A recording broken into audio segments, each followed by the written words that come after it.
என்ன 16 தடவை பிடிச்சிட்டு போயிருக்காங்கண்ணே போலீஸ். வந்து போலீஸ் ஸ்டேஷன்ல போய் செருப்பை கழட்டி போட்டுட்டு உட்கார்ந்து இருந்திருக்கேன் காலையில இருந்து ராத்திரி வரைக்கும். எனக்கு அதுக்கு வருத்தமாவே தெரிஞ்சதில்லை. இருக்கிறது போலீஸ் ஸ்டேஷன்லயா இருந்தாலும் நடக்கிறது தெய்வ சித்தம். பாத்தியலா, கர்த்தர் இந்த ஊருக்கு என்ன தரிசனத்தோடு தான் கொண்டு போனேன். 49 பெட்டிஷன் இது வரைக்கும் ஃபேஸ் பண்ணியிருக்கேன். 16 தடவை பிடிச்சிட்டு போயிருக்காங்க. 2 தடவை கலெக்டர் ஆர்டர் போட்டிருக்கார் அந்த ஊர் விட்டு போறதுக்கு. கலெக்டர் போயிட்டார், நான் போல. ஆனா ஒண்ணுனே, நிறைய அவமானம் அனுபவிச்சிருக்கேன். ஆமா, போலீஸ் ஸ்டேஷன்ல கூட்டிட்டு போய் செருப்பை கழட்டி போட்டு இப்படித்தானே உட்காந்துருப்பேன். காலையில 7 மணி என்னை கூட்டிட்டு போவாங்க. அவங்கள சாயந்தரம் 7 மணிக்கு தான் வர சொல்லுவாங்க. காலையில இருந்து சாயந்தரம் வரைக்கும் பச்சை தண்ணி குடிக்காம இப்படியே உட்காந்துருப்பேன் பைபிளை கை வச்சுட்டு. ஒரு நாள் எனக்கு மறக்கவே முடியாது. ஒரு போலீஸ்கார் ஒருத்தர் வந்து அமைத்தோத்தர் ஒரு அழுக்கான ஒரு ஷூ காலை இப்படி தட்டிட்டு, அல்ல இங்க என்ன உட்காந்துருக்கா என்னல அப்படின்னு கேட்க. கையில என்ன இருக்கு? அவமானம் தானே.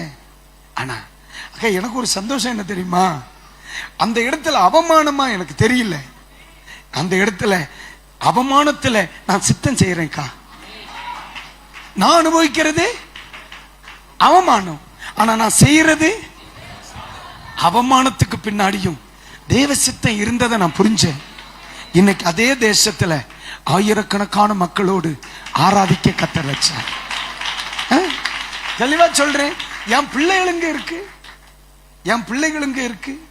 ஆமா, நம்ம ஜப பிள்ளைகளுங்க இருக்கு. ஆனால் தைரியமா சொல்லலாம். அல்லேலூயா.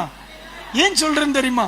அவமானம், வாழ்க்கையில அவமானம், குடும்பத்தில் அவமானம், தினத்தில் அவமானம், அங்கீகரியாமை, இதெல்லாம் இருக்கட்டும். எனக்கு ஒரு சந்தோஷம் இருக்கு. எப்படி? தேவ சித்தம் நடக்குதுல்ல. தேவ சித்தம் என் குடும்பத்தில், தேவ சித்தம் இல்லாமையிலும் தேவ சித்தம். அம்மா, சில நேரத்தில் உங்க குடும்பத்தில் உங்களை வேதனைப்படுத்துகிற சில காரியங்கள் இருக்கிறது நீங்க பாக்குறீங்க. தேவ சித்தத்துக்கு பூர்ணமா ஒப்புக்கொடு.